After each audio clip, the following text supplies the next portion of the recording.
Assalamualaikum warahmatullahi wabarakatuh. Alhamdulillah pemirsa, bersama kita relawan dari Markas Bersama As-Sunnah, lebih tepatnya Komandan Ketua Markas Bersama As-Sunnah Gabungan Relawan Seluruh Indonesia, yaitu Kang Ibnu. Kita sapa terlebih dahulu. Assalamualaikum Kang Ibnu.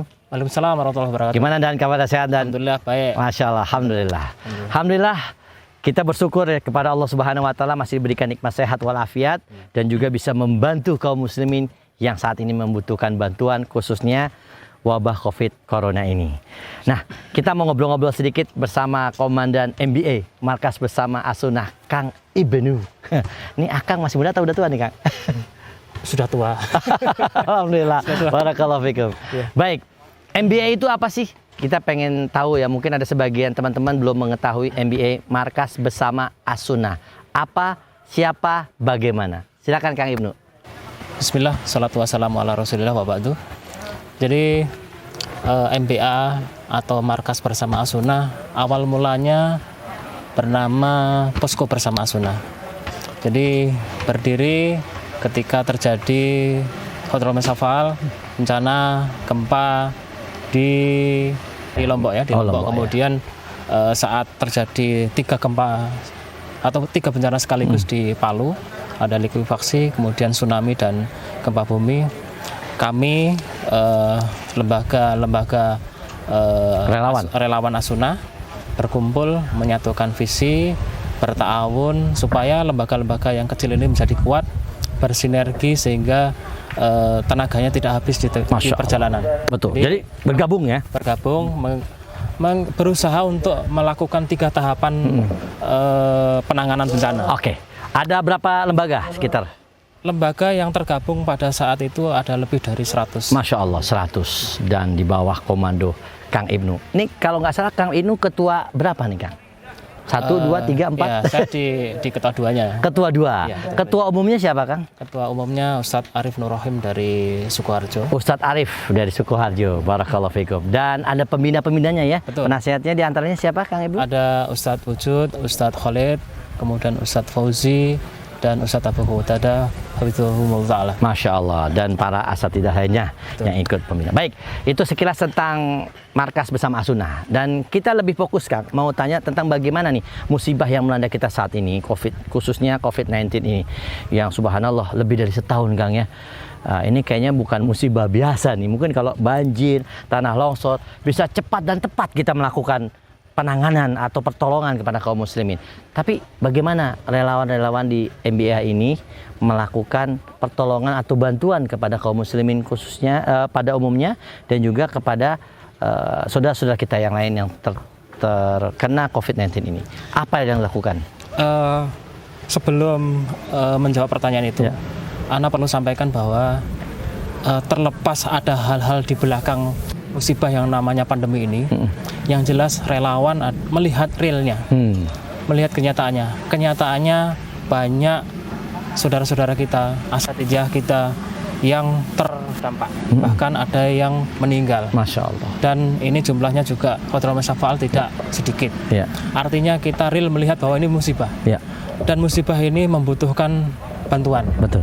Bantuan bisa berupa moral maupun material. Masya Allah. Material kita kumpulkan ta'awun dari lembaga-lembaga yang tergabung di Markas Bersama As-Sunnah ini, juga lembaga lain yang memang tidak tergabung karena mereka mempunyai SOP tersendiri, tetapi di lapangan pada kenyataannya memang kita bekerja sama. Bersinergi terus ya? Bersinergi terus. Karena sesama muslim ini akal jasadul wahid. Masya Allah, satu tubuh ya? Ya, satu tubuh.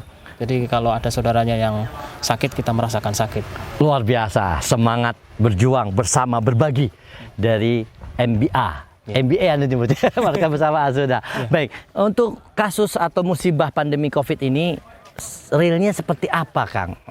Bantuan atau pertolongan yang ataupun donasi seperti apa dari relawan-relawan As-Sunnah ini untuk saudara-saudara kita kaum muslimin, khususnya para asatidah, para duat yang terpapar COVID-19 ini? Ya, jadi realnya di awal-awal kita memang membantu pada hal yang terdampak langsung dalam hal terlihat jelas bahwa ada asatidjah kita yang meninggal. Tentu keluarganya membutuhkan bantuan Donasi ya. material maupun moral, terutama itu. Oke. Jadi kita berusaha untuk keluarganya yang apabila sakit, kita bantu untuk berobat, kemudian kita pendampingan sehingga setidaknya secara moral terangkat bahwa mereka tidak sendiri. Mereka ada yang support supaya setidaknya tidak sendirian. Baik, Kang, kalau ada yang isoman, butuh oksigen, sak napas, apa yang dilakukan oleh tim relawan? Ya, jadi beberapa lembaga yang tergabung di dalam MBA ini sudah melakukan giat berupa pengumpulan tabung oksigen. Pengadaan tabung oksigen. Ya, pengumpulan tabung oksigen. Jadi pengadaan dan pengumpulan. Jadi dari berbagai lembaga dipusatkan pada daerah-daerah yang memang sangat membutuhkan. Dalam hal ini barangkali kita tidak menutup mata, Jabodetabek adalah bisa disebut penyumbang tertinggi pada kasus ini. Jadi kita mengumpulkan oksigen, tabungnya, kemudian juga tabung yang sudah terpakai itu kita juga berusaha untuk mengisi ulang.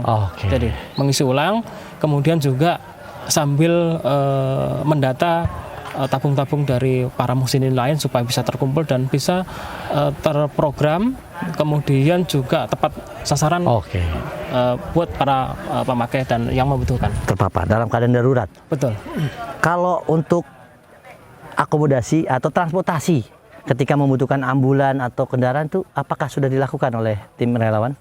Alhamdulillah, ala kulli hal. Artinya sesungguhnya ketika kendaraan ambulan yang kita pergunakan ini di lain pihak menggembirakan karena memang dipergunakan sebagaimana fungsinya. Di lain pihak kita juga bersedih. Kenapa, Kang? Ya karena sesungguhnya kita berharap ambulan itu tidak terpakai ya.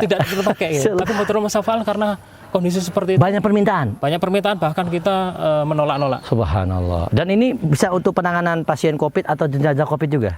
Ambulan-ambulan dari relawan? Pada awalnya kita memang tidak diprogram untuk ke sana karena memang standarisasinya belum.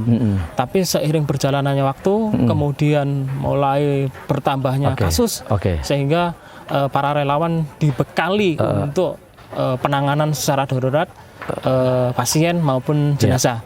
Sehingga ya harus APD ya? APD ya, kemudian juga menggunakan untuk saat ini disinfeksi. Jadi penyemprotan bahan disinfektan sebelum dan sesudah. Masya Allah. Semoga Allah jaga antum semua. Amin, amin. Di samping tadi ada oksigen, kemudian ambulan dan vitamin ya, support. Ada juga bantuan-bantuan vitamin, obat-obatan? Ya, jadi kepada para penyintas ataupun korban ataupun yang terpapar sebutannya seperti itu, terutama yang tidak mendapatkan tempat di rumah sakit karena begitu penuh rumah sakit, kemudian tenaga medis juga merasa mereka sangat-sangat Spartan bekerjanya, sehingga kami berusaha untuk melakukan hal lain yang mudah-mudahan hal lain itu membantu kepada para penyintas, yang terpapar itu, juga kepada para tenaga medis yang luar biasa mereka. Kalau kami mungkin tidak ada apa-apanya dibandingkan mereka, tetapi kami mungkin menutup celah yang oleh para tenaga medis itu tidak tercover. Jadi kita menutup, salah satunya adalah pemberian berupa vitamin, kemudian juga yang tidak kalah penting adalah asupan secara moral. Kita memberikan kirim buku-buku doa, buku-buku motivasi, juga Al-Quran untuk imunitas iman. Itu Masya yang tidak kalah penting. Barakallahu fikum. Terima kasih Kang Ibnu. Terakhir, ini juga para relawan lainnya bukan hanya di Markas Bersama Sunnah atau di Jabodetabek, tapi juga ada relawan-relawan lain yang ikut membantu penanganan COVID-19 ini dengan segala kemampuannya. Mungkin pesan dari Ketua 2 MBI ini, Kang Ibnu, untuk para relawan khususnya dan kaum muslimin dalam menghadapi COVID-19 ini. Silakan Kang. Terakhir. Ikhwan sekalian, para relawan di seluruh Indonesia, baik yang tergabung di Markas Bersama As-Sunnah maupun yang tidak tergabung, kita hendaknya yang pertama adalah takut kepada Allah, bertawakal kepada Allah bahwa musibah apapun yang datang ini adalah semuanya sudah kehendak Allah. Kemudian yang kedua, hendaknya kita juga berusaha untuk bagaimana keamanan diri kita terhadap musibah yang ada, juga kepada keluarga yang ada. Karena keamanan diri kita itu berimplikasi terhadap keluarga, keamanan keluarga itu berimplikasi terhadap relawan dan lingkungan yang kita bantu. Hendaknya kita selalu ingat pesan dari para asatidz, juga pemerintah dalam hal ini menekankan adanya prokes, artinya selalu melaksanakan aturan-aturan main, memakai masker di tempat-tempat umum, menjaga jarak di tempat-tempat umum, menghindari kerumunan. Barangkali itu saja yang bisa kami sampaikan. Terima kasih Kang Ibnu, jazakallah khair atas sharingnya dari Markas Bersama As-Sunnah Relawan. Semoga bermanfaat. Amin. Kepada untuk kaum muslimin secara umum, khususnya para relawan yang tergabung di Markas Bersama As-Sunnah dan maupun yang tidak tergabung, relawan-relawan lainnya di seluruh Indonesia. Tetap semangat, jaga iman, jaga imun, tawakal kepada Allah. Wa may tawakkal 'ala Allah fa huwa hasbuh. Cukup bagi kita berserah diri hanya kepada Allah Subhanahu wa taala dan tetap menjaga kesehatan. Demikian, wassalamualaikum warahmatullahi wabarakatuh. Waalaikumsalam warahmatullahi wabarakatuh.